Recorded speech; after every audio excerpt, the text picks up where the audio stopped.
Selamat pagi Bapak Ibu Saudara-saudara jemaat. Kita akan menjalani perjalanan usbu yang baru. Maka kita butuh pedoman, yaitu kebenaran firman Tuhan yang akan mempedomani Bapak Ibu Saudara-saudara untuk melakukan berbagai aktivitas di usbu yang baru yang terbaca di dalam kitab Kolose pasal 1 ayat 15 sampai ayat 23. Sebelum kita membaca, mari kita berdoa. Kita berdoa. Ya Roh Kudus, penuhilah hati dan pikiran kami, agar ketika firman kami baca, kami mengerti, memahami, dan mau melakukan itu dalam setiap kehidupan dari hari lepas hari. Berbicaralah kepada kami semua Tuhan, kami siap untuk mendengarkannya. Amin. Kolose pasal 1 ayat 15 sampai 23, keutamaan Kristus. Ia adalah gambar Allah yang tidak kelihatan, yang sulung lebih utama dari segala yang diciptakan. Karena di dalam Dialah telah diciptakan segala sesuatu yang ada di sorga dan yang ada di bumi, yang kelihatan dan yang tidak kelihatan, baik singgasana maupun kerajaan, baik pemerintah maupun penguasa. Segala sesuatu diciptakan oleh Dia dan untuk Dia. Ia ada terlebih dahulu dari segala sesuatu, dan segala sesuatu ada di dalam Dia. Ialah kepala tubuh, yaitu jemaat. Ialah yang sulung yang pertama bangkit dari antara orang mati, sehingga Ia yang lebih utama dalam segala sesuatu.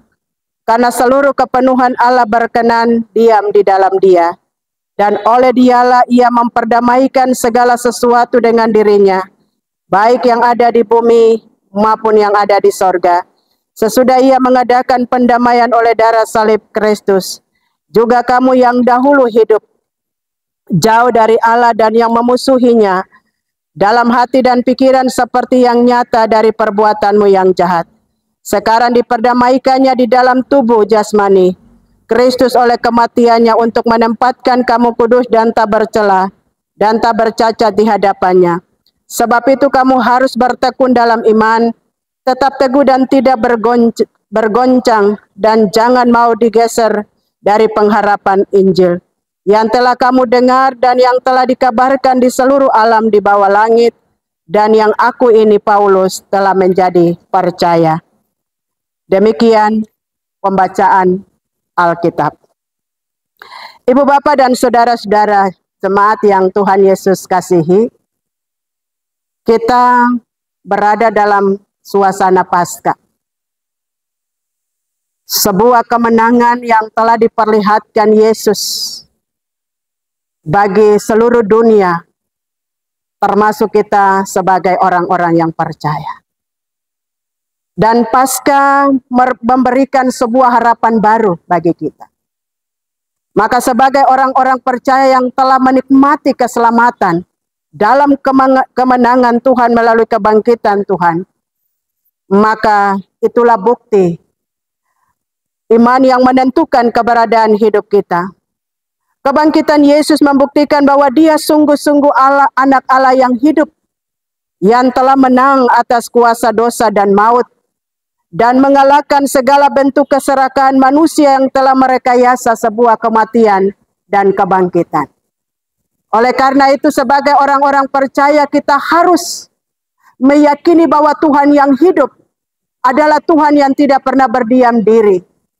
Tuhan yang selalu turut bekerja dalam seluruh perjalanan kehidupan kita sebagai orang-orang percaya yang telah ditebus, telah dibaharui, dan telah diselamatkan dan menikmati kehidupan kekal di dalam Dia. Karena Allah di dalam Yesus adalah yang utama, yang sulung, yang menjadi kekuatan dan pegangan bagi kita sekalian untuk menjalani kehidupan ini. Nama Yesus adalah nama yang luar biasa, yang hebat, yang terjadi di sepanjang perjalanan kehidupan orang-orang percaya dari zaman datang ke zaman. Ia buktikan lewat kelahirannya, ia buktikan lewat pelayanan-pelayanan kepada semua orang dengan menyatakan mujizat-mujizat yang luar biasa. Bahkan ia juga melakukan sebuah pelayanan kepada orang-orang yang belum percaya dan mereka percaya. Ia menjalani sebuah proses kematian, kebangkitan, bahkan juga kenaikan ke sorga. Ibu bapak dan saudara-saudara yang Tuhan Yesus kasih, kalau ketong baca Kolose pasal 1 ayat 15 sampai 23, ini tentang pembelaan iman. Ia menyaksikan tentang siapa Yesus berdasarkan sejarah keselamatan. Bukti iman untuk meneguhkan iman jemaat di Kolose. Berhubung adanya ajaran palsu dari para rasul palsu dan semua orang yang mengacaukan kebenaran yang telah disampaikan oleh Rasul Paulus, maka Rasul Paulus membelah dan ia meyakinkan jemaat di Kolose bahwa tetap percaya dan berpegang teguh kepada Yesus yang adalah anak Allah yang hidup, yang menciptakan segala sesuatu yang ada di dunia ini, yang mengatur dan mengendalikan seluruh perjalanan kehidupan umat. Maka kita sebagai orang-orang percaya, sebagai jemaat di Kolose, tidak boleh mengabaikan, tidak boleh lari dari kepercayaan kita sebagai orang-orang percaya. Kita mesti meyakini dan kita mesti percaya bahwa Yesus yang telah mati, Yesus yang telah bangkit dan memenangkan kuasa dosa dan maut, memberikan sebuah harapan yang baru, memberikan kepastian kepada setiap kita orang-orang yang percaya kepadanya. Maka Rasul Paulus bilang per jemaat di Kolose, pertahankan imanmu, pertahankan kepercayaanmu, jangan berpaling kepada Yesus, jangan berpaling daripada Dia sebagai anak Allah yang hidup. Yesus adalah segala sesuatu dan Yesus adalah orang yang menjadikan kita dan memberikan kepada kita kehidupan. Oleh karena itu dalam teks bacaan kita ada 3 hal yang beta mau sampaikan kepada setiap kita sebagai orang-orang percaya tentang Yesus yang luar biasa. Kuasanya besar dan ajaib. Ketika dunia menolaknya, ketika dunia tidak menerimanya, ketika dunia membenci, maka Dia membuktikan kepada dunia dan mereka percaya bahwa memang betul Yesus adalah anak Allah yang hidup. Yang pertama, ibu bapak, Dia adalah gambar wujud Allah yang tidak kelihatan. Dia adalah wujud Allah yang tidak kelihatan menjadi kelihatan dalam rupa insan, merendahkan dirinya, turun ke bumi, dan dapat berkomunikasi langsung dengan manusia.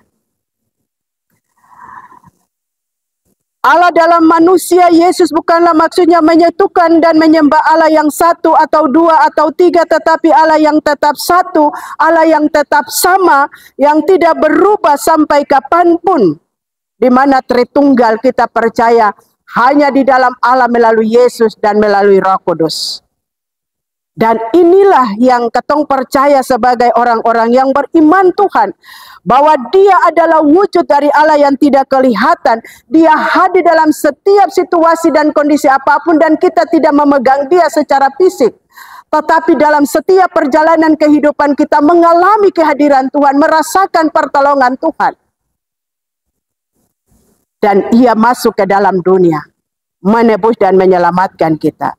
Hal yang kedua yang mau dikatakan, Dia adalah pencipta bukan yang diciptakan. Maka Dia menciptakan bumi dengan segala isinya termasuk manusia. Dan oleh karena itu ibu bapak dan saudara-saudaraku yang dikasihi Tuhan, Allah menciptakan langit dan bumi. Dan Ia memperjelas itu di dalam Injil Yohanes pasal 1 ayat 14. Firman itu telah menjadi manusia dan diam di antara kita. Dan kita telah melihat kemuliaannya, yaitu kemuliaan yang diberikan kepadanya sebagai tunggal Bapa, penuh kasih, karunia, dan kebenaran. Dan oleh karena itu ibu bapak dan saudara-saudaraku yang kekasih, kita mesti percaya dan meyakini bahwa Allah tetap ada dalam seluruh perjalanan kehidupan kita. Dan kita tetap meyakini bahwa Dia tidak pernah meninggalkan kita sampai kapanpun. Karena Dialah yang menciptakan segala sesuatu, menjadikan segala sesuatu, menyediakan segala sesuatu bagi kita sebagai orang-orang yang percaya kepadanya. Dia adalah sumber berkat, Dia adalah sumber kehidupan, Dia menyediakan segala kehidupan kepada setiap kita. Asalkan kita tetap percaya bahwa Yesus adalah sumber kehidupan itu. Yang ketiga, dia adalah jalan pendamaian menuju sorga. Barang siapa percaya kepadanya, ia akan memiliki kehidupan yang kekal. Alasan mendasar kehadiran Allah di bumi dalam manusia adalah sebagai korban yang sempurna, di mana karena manusia melakukan dosa, maka Allah mendamaikan manusia dengan Allah melalui Yesus yang masuk ke dalam dunia, menjadi jembatan untuk menjembatani Allah dengan manusia supaya manusia diselamatkan. Dan itu dia buktikan dalam pengorbanannya di tiang kayu salib. Allah memenuhi tuntutan kekudusan Allah supaya manusia ditebusnya dari dosa, manusia diselamatkan dari dosa, manusia tidak hidup di dalam dosa, tetapi manusia diangkat derajat menjadi anak-anak terang dalam hidup ini. Ibu bapak dan saudara-saudara yang dikasihi, tebusan dosa manusia tidak cukup seimbang bila manusia hanya melakukannya dengan korban binatang tiap tahun, dengan korban yang terbatas dan tidak sempurna, atau mengorbankan manusia lain sebagai tumbal untuk masuk sorga. Korban Kristus di kayu salib adalah korban yang sempurna. Sebagai tuntutan kekudusan Allah, cara yang ditetapkan sendiri oleh Allah adalah jalan pendamaian, di mana Allah mendamaikan dirinya dengan manusia lewat kehadiran Yesus yang mengalami sebuah proses penderitaan, dan dia mengalami kemenangan, dan dia membuktikan kepada dunia. Dan oleh karena itu, bukti kasih Allah kepada manusia berdosa untuk beroleh keselamatan dalam kasih karunia-Nya, bukan dengan jalan kebenaran menurut cara berpikir manusia itu yang salah. Rasul Paulus dalam nyanyian kemenangan tentang Yesus Kristus melalui surat kirimannya kepada jemaat Tuhan di Kolose, dan bagi kita jemaat Tuhan di sepanjang zaman, harus teguh dalam iman, tidak mudah terombang-ambing oleh berbagai ajaran palsu yang menyesatkan. Jangan lepaskan percaya padanya, sumber segala kasih karunia dan kebenaran. Jangan ketika kita menghadapi masalah dan tantangan lalu kita memprotes Tuhan, kita menyangkali Tuhan, kita bilang, Tuhan, di manakah Engkau? Tetapi sepanjang kita mengalami banyak masalah, banyak persoalan, disitulah kita mengalami Tuhan. Dan kita memandang Tuhan yang datang dan masuk ke dalam dunia, menyelamatkan dan membebaskan kita sebagai orang-orang percaya. Apapun situasi dan kondisi yang Bapak Ibu alami dan rasakan dalam hidup ini, jangan sekali-kali berpaling daripada Tuhan. Jangan sekali-kali menyangkal Tuhan. Jangan sekali-kali menjauhkan hati daripada Tuhan.